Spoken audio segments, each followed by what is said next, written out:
Welcome to the Vandy Sports Podcast. I'm your host, Chris Lee. Our guest today, Mitch Light of The Athletic. He's also the sideline reporter for Vanderbilt football. This show presented by the Well Coffee House, a Nashville area coffee house that provides fresh roasted coffee along with house-made pastries, breakfast, and lunch offerings. There are 4 locations to serve you in the Nashville area. Those are Brentwood, Green Hills downtown, and Bellevue.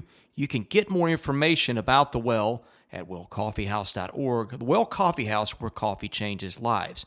We thank our co-presenting sponsor, Wellspire, Nashville's Learning and Development Center, which is located in the Gulch.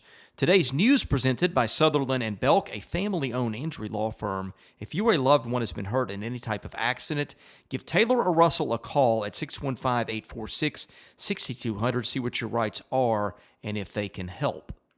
Vanderbilt drops another game in men's basketball, this one at South Carolina by a 90-64 score. The Commodores have now lost 24 straight Southeastern Conference regular season games. That ties the SEC's all-time record set by Swanee from 1938 to 1940. The guest line is presented by our friends Scott and Missy Tannen at Boll and Branch. I've slept on Boll and Branch sheets for years and love them. They are fair trade certified, meaning they are made under safe conditions by men and women treated and paid fairly.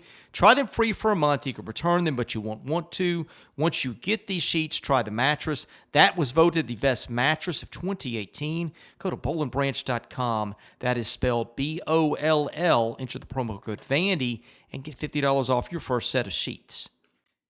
Mitch Light joins us now. Mitch, of course, now works at The Athletic, where he was in Memphis yesterday for what had to be a very interesting day. Mitch, welcome to the program. Hope you were well, and explain what you were doing in Memphis and what that was like yesterday. Yeah, hey Chris. As part of my gig at The Athletic, I work with 3 writers here in Nashville and then 2 in Memphis. We have a full-time Grizzlies writer and then a freelancer, and I've dealt with them in the 2.5 weeks that I've been on board, but I've never met them. So I just randomly picked yesterday as a good time to go to Memphis to meet those guys, go to lunch, and then go to the game. It was a Sunday at 5 o'clock game, so I could go there and back the same day. And all is well. I went a little early, met with a friend of mine who lives there I graduated with, and then got in my car after hanging out with him for a little while, looked at my phone and said, whoa, obviously the huge news of the day and the week. And so I met those guys. We went to get some lunch right near FedEx Forum. There was rumors that the game was, all NBA games were going to be canceled. And we went to the arena, and it was just a weird setting. It was just very surreal.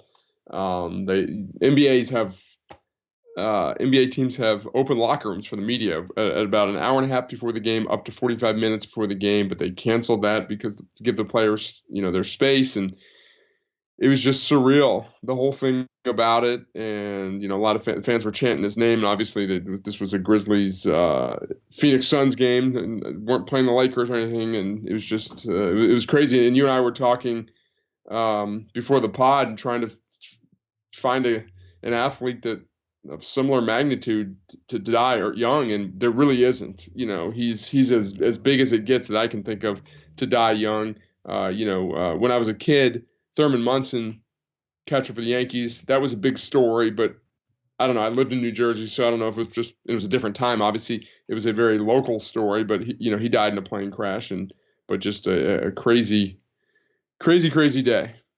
The Munson thing I will never forget. I was a kid, and I was not a Yankees fan, but a huge baseball fan. I just remember I was actually in our rec room and hearing that on the radio, I think somehow, and that just was astonishing because Munson at the time, his career was a little bit on the decline, but he was the Yankees captain. Of course, New York is, of all the pro sports franchises, the Yankees might be the preeminent one in America. I think if they're not, I don't know who is.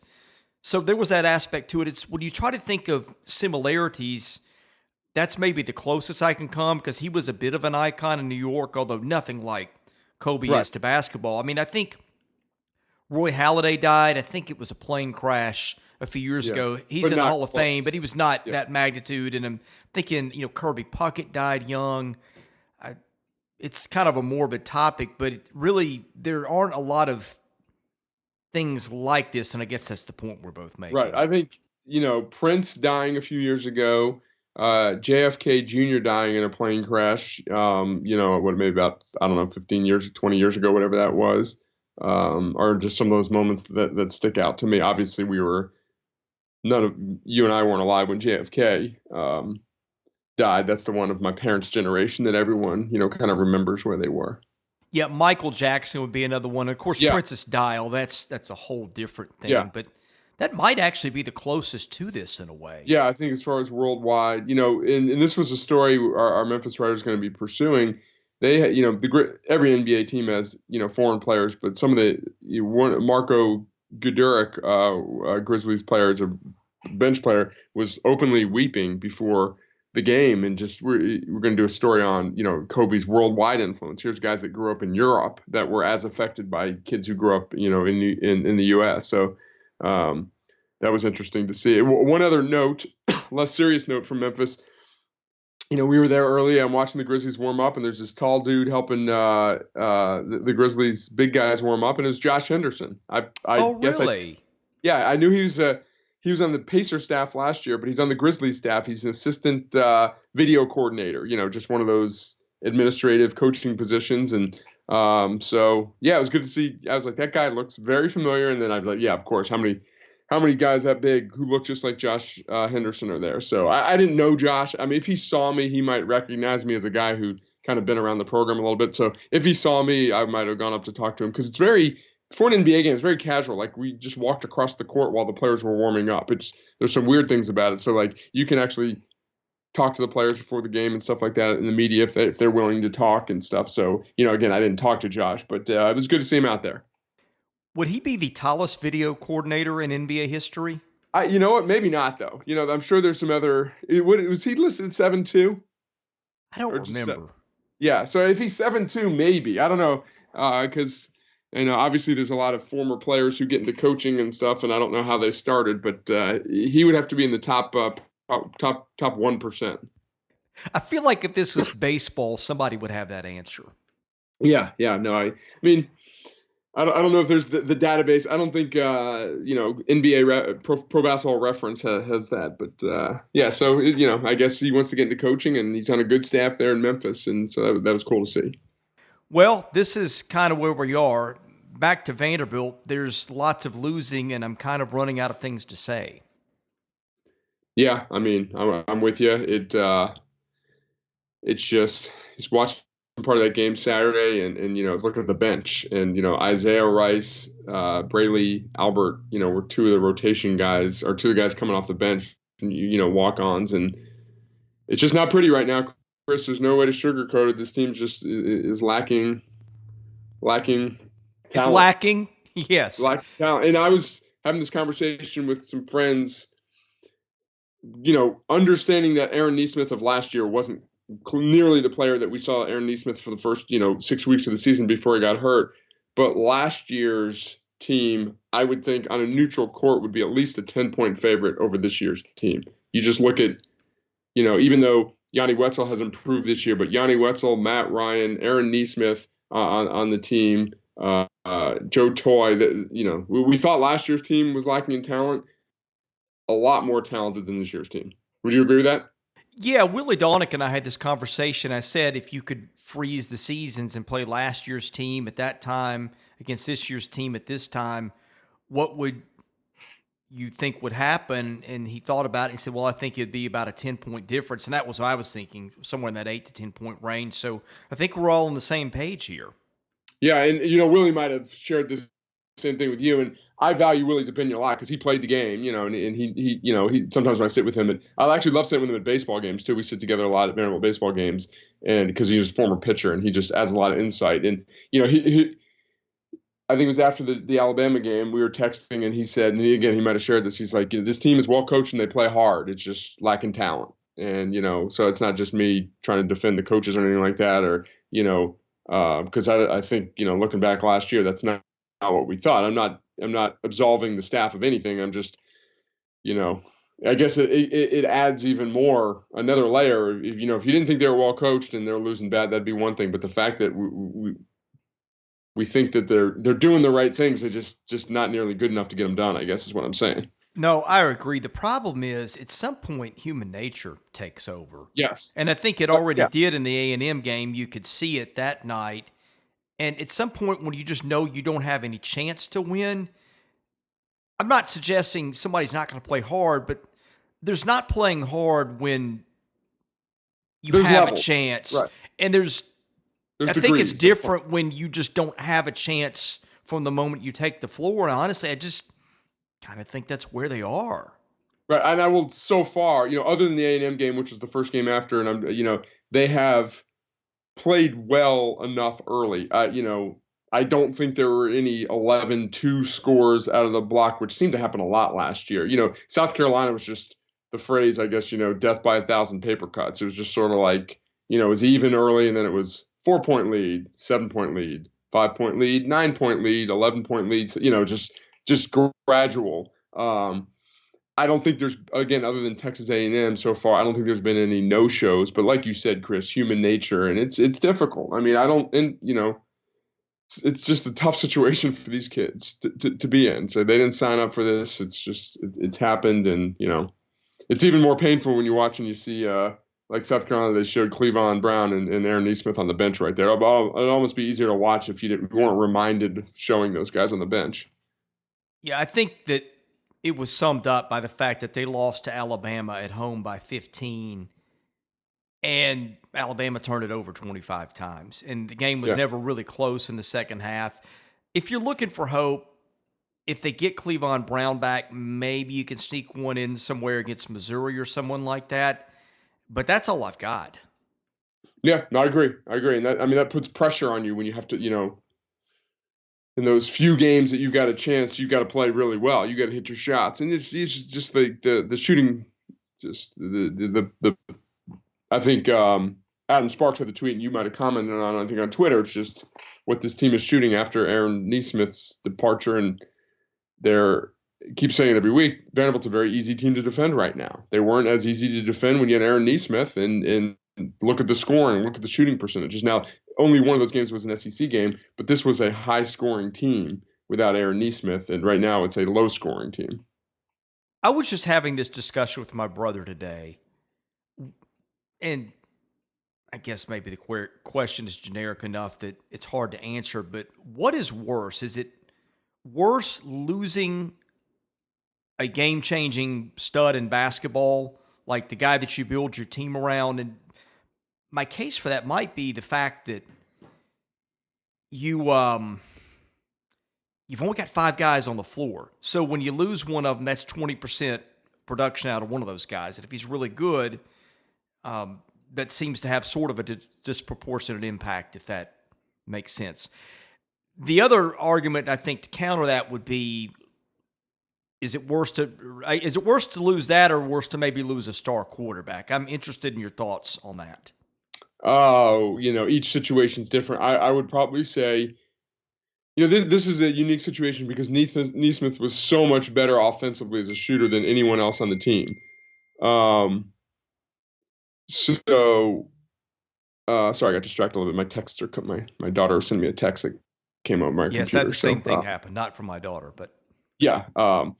So I think it's basketball because of the 5-man. It's just you're 20% of the team now. You could argue the quarterback's a more important position than any one position in football, or any one position in basketball. So I don't know. I mean, you can go back and forth. It just it's not like you lose a big man who, okay, you can't throw the ball in, but you still have good shooters.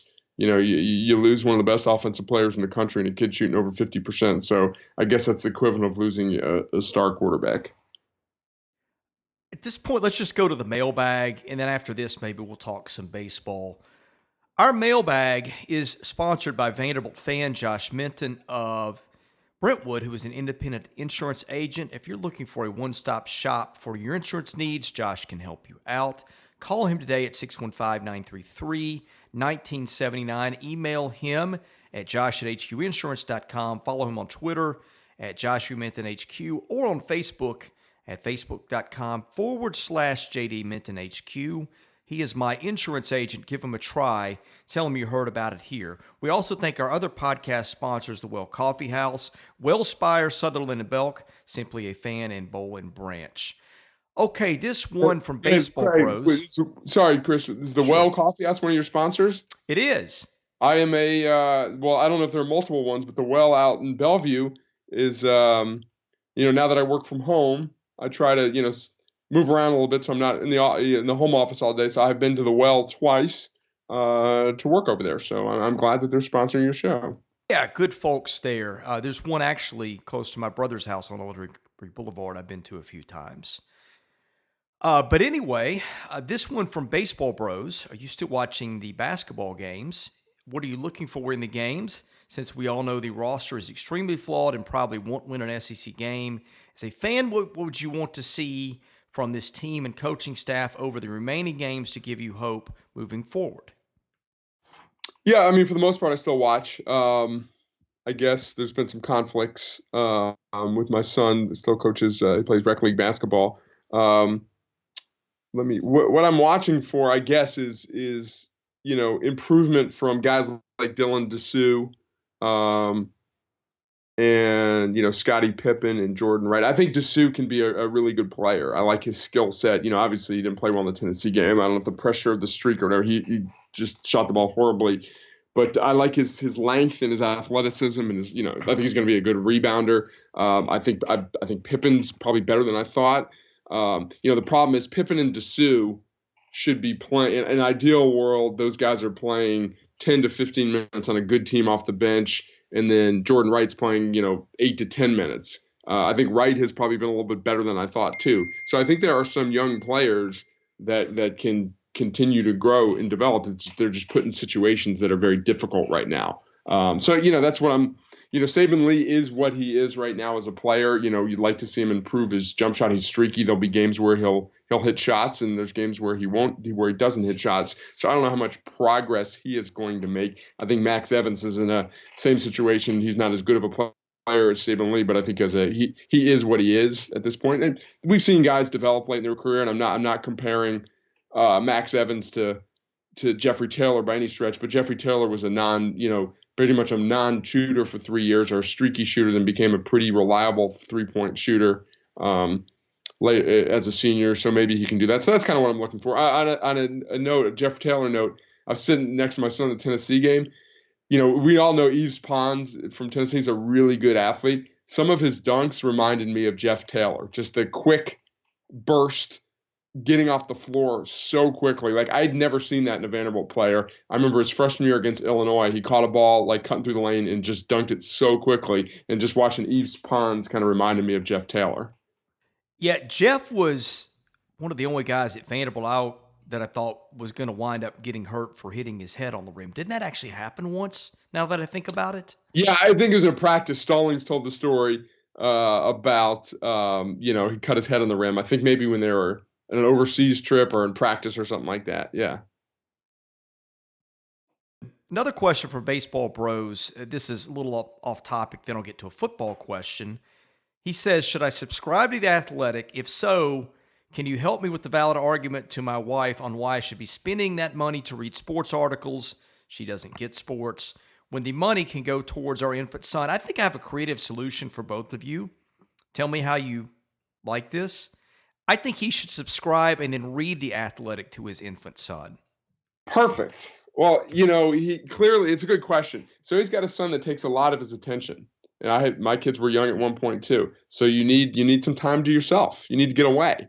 What better way than to read The Athletic? In all seriousness, no, I was a subscriber to The Athletic before I started working here. The one thing that I think is really good about it is the bundle. Like, you get everything. Like, I subscribed 2 years ago because of all the great national college football writers, but I can read about the Yankees. I can read about the Brooklyn Nets. I can read about anything. There's great coverage. And I'm going to be doing some Vanderbilt stuff. We don't have a dedicated Vanderbilt writer. We don't really for most of the private schools and stuff like that. But I've got some things I'm working on. So I think, Vanderbilt fan, I'll go into more details. I'm getting ready to publish them, but I think Vanderbilt fans will enjoy some of these things too. So I would appreciate, obviously, if people subscribed and then when, I do publish Vanderbilt specific stuff to read that and stuff, because that'll help us, do more Vanderbilt stuff. Well, and I think Joe Rexroad did a pretty respectable job too of covering that program in bits and pieces. I presume you will take some of the burden off him. Joe, honestly, I thought devoted a surprising amount of attention to them the last few months, especially with so much stuff going on with the Titans and Predators. Yeah, no, Joe's job is a columnist for the Athletic Tennessee, Athletic Nashville. So he's basically the same job as it was the Tennessean. So he's going to cover the things in town that are kind of what the stories. He'll be doing some baseball stuff, probably some stuff with Kumar Rocker. And he did that behind the scenes piece with Malcolm Turner, and that was one of the best, most well received. Got a lot of subscribers. So that again, since Joe's been on board, that one piece might have gotten the most subscribers. So that he did a good job with that. Yeah, I think Joe's. I'm not just saying this because I work with him and whatever. He's fantastic. Yeah, I would agree. I've gotten to be friends with Joe. I've known him for years. I think he's a fine writer and a really good human being also. Ann Arbor asks, Javian Marlowe seemed to have a lot of potential as a freshman running back, yet barely played last year. Was there an injury that reduced his playing time? Do you see him in the mix next year? I do. I think it was, I kept asking the question, and I was told it was an injury. He just wasn't back and didn't have that burst that he had his freshman year, that his injury, because Andy Ludwig told me before he left that I didn't think he was going to require surgery, and I think he ended up needing surgery. So maybe it was more serious than they thought. So I was kind of told all along that it was, he just wasn't himself, and they expect him to be back to 100% this year. You might have something to add to that. No, I do think you're right on surgery. I don't remember what kind it was. I don't think they said, but yeah, he was. Man, I'm telling you, I've talked about it because when I watched him in practice in August of 2018, he just was noticeably fast. He had some explosiveness, some quick twitch, some wiggle. I always looked at that kid and thought, I think there's a player here for them. And I wasn't even thinking down the road. I was thinking right then and there. Of course, they had Vaughn at the time. And then I think last year maybe, I don't know that, like you said, he was recovering from something. I don't know that he had quite what he had when he got to campus. But I think if he can recapture that, I think there is indeed something there. Yeah, I do, and maybe as we've noted, some of the creativity with the offense was lacking last year. Maybe they'll get him more involved. And he had already redshirted, even though he played some as a freshman. He only played 4 games, or he might have only played 3 games. So there wasn't, he played last year when in some, like towards the end of the year. I think he might have played a couple plays a game. So it wasn't like they blew his redshirt because they couldn't redshirt him again. Well, it's time to talk baseball. I don't guess there's a whole lot new to talk about. Baseball America came out with its poll, I think, since we last talked. Yes. Vanderbilt's number 1. Really, I'm a little surprised in the polls. I thought that Vanderbilt would be maybe number 2, maybe number 3, although I don't know who would have been ahead of them. I kind of expected Louisville to be the team that most people pegged as 1 and Vanderbilt 2, but it seems like it is shaping up the other way. Yeah, it's hard. Hold on. I'm sorry. I'm sending someone a note on an IM. I know that's not great podcasting, but you know what? You get what you pay for with me, Chris. So, it's we all follow college baseball. You probably follow it more. I mean, I followed a lot. I can't sit here and pretend to know.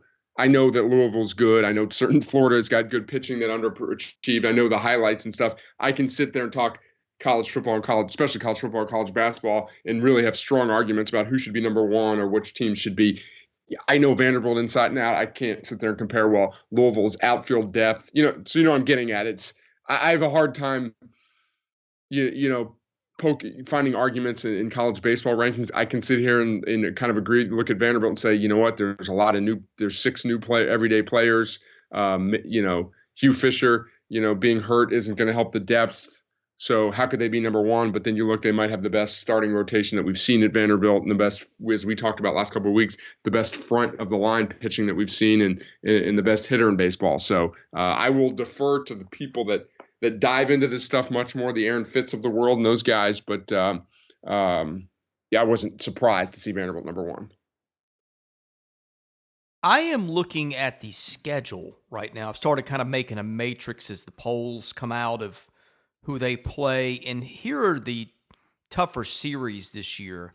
They play Florida, which is 4 in D1, fourth in Baseball America, 10th in the coaches poll.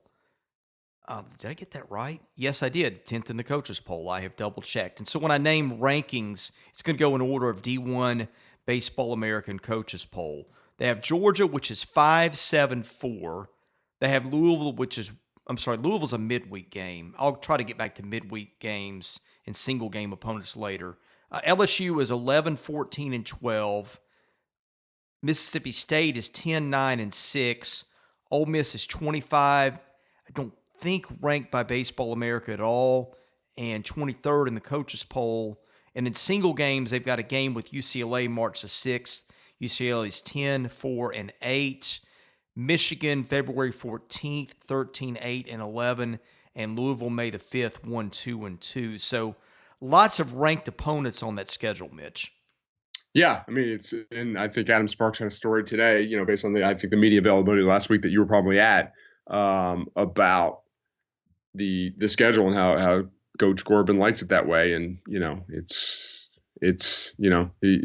especially this year, with two trips out west, it's, in the past, some years they played had one tough road trip and then played, three not, great non-conference. Usually there's one that's decent, but, Vanderbilt should win. So, I think it's fun. It's good to play those good teams. And when you're going to be good, there's no reason not to.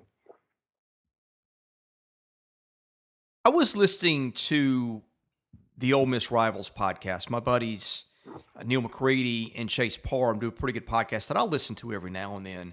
They were talking about Mike Bianco's job security. And that's one of those things. It's kind of like Bianco is sort of to Ole Miss baseball and its fans what Kevin Stallings was to Vanderbilt. In other words, he won a lot for that program, but there was always sort of that, well, can he get us where we want to be sort of thing with the fans.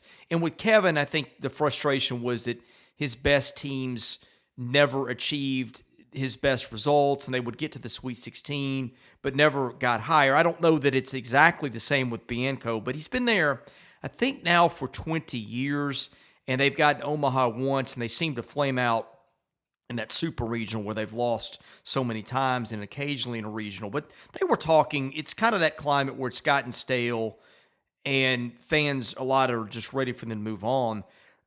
They were saying they think it's going to be hard for him to survive the year, and this is why. It goes to schedule, and I'm trying to pull this up right now. The internet is a little bit slow, but here is who they play. This is maybe the worst I've ever seen. Okay, they open with a 3-game series against Louisville.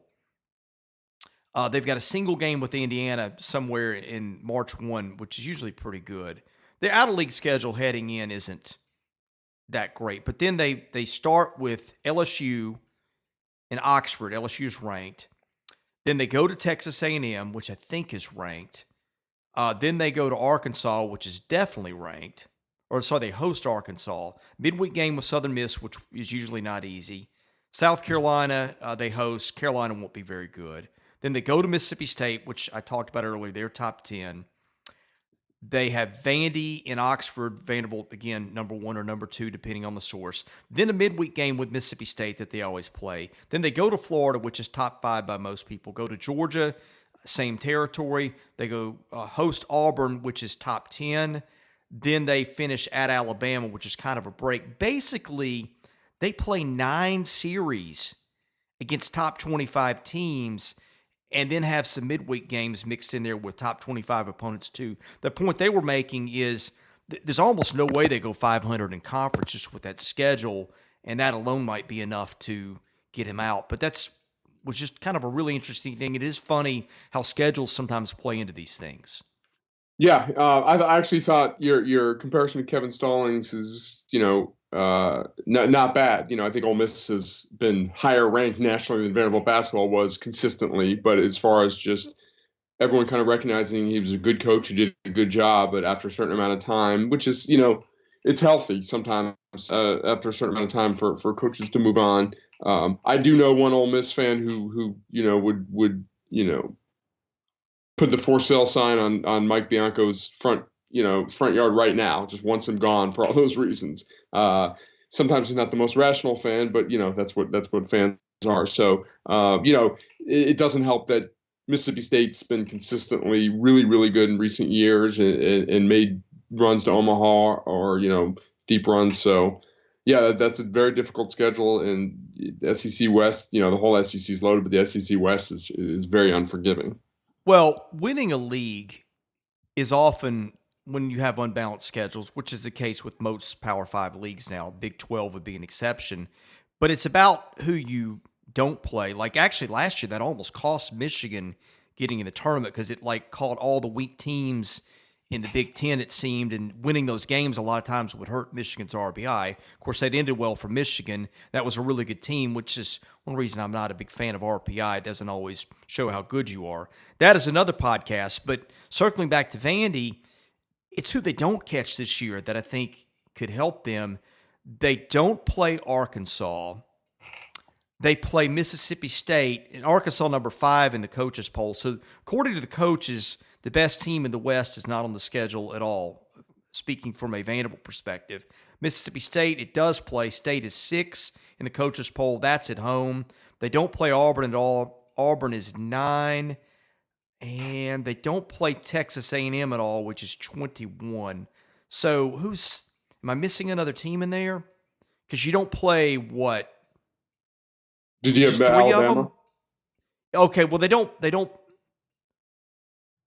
No, they do play Alabama, and that's the team. Like the teams you kind of want to play are Alabama and Kentucky. Those are probably the weakest 2 teams, and those are on the Vandy schedule and also at home. And actually, frankly, I think you'd rather have those on the road.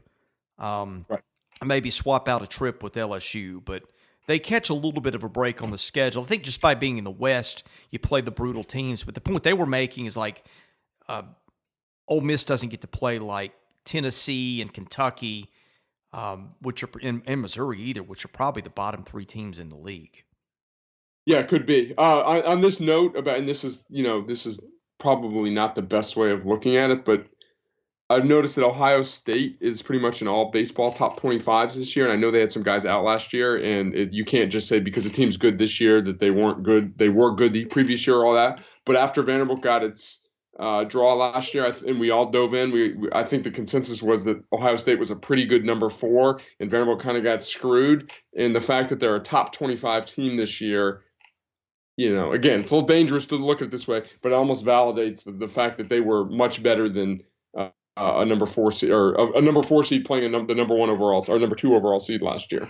Yeah, I'm looking at the coaches poll. I don't have the others in front of me. They missed that. Okay, they did get 11 votes. They were 1, 2, 3, 4, 5, 6, 7, 8, 9, 10, 11 teams out. So that's what number? I've seen them in at least one. Top 25. 25. I mean, I watched them play. That's one of those that sometimes the optics look good or a team looks okay on paper, and you're like, well, that was kind of an illusion. Thought the way they played, like this team's got some talent. They had a good outfielder or 2. They had some good pitching. I remember saying at the time, that's a team that to me is a dark horse for the top 25 maybe next year because they had a lot of those kids coming back, and evidently that is how it's playing out.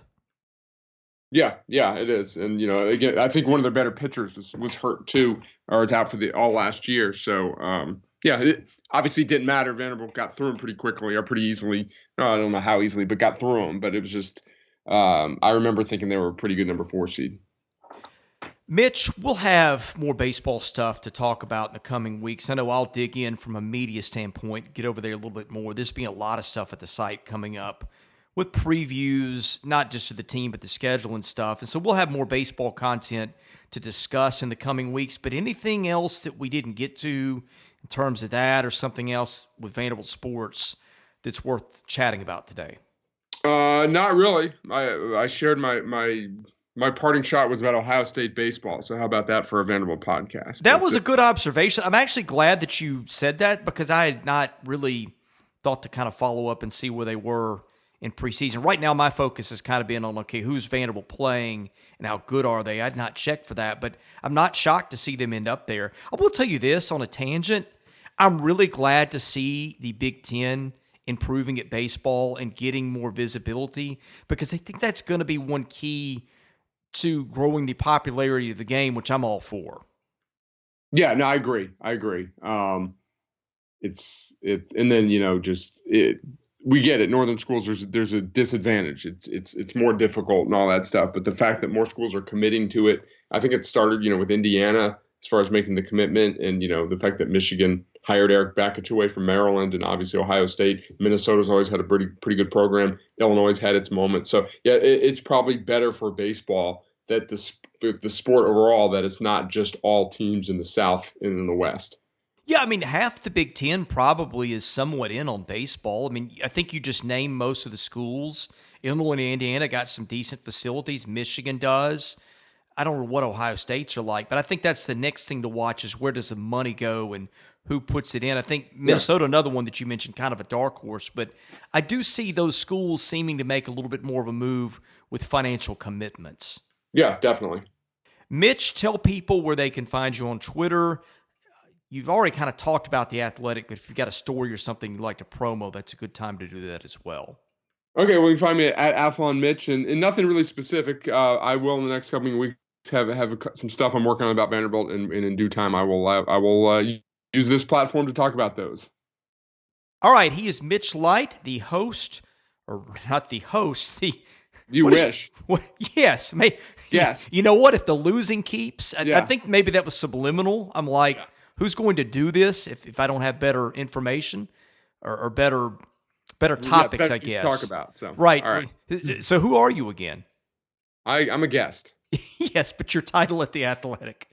Managing editor for Nashville and Memphis. Yes, he's all that. And I'm Chris Lee, the host of the Vandy Sports Podcast, maybe for not that much longer at this rate. But anyway, hope everybody has a great week. We'll see you again soon.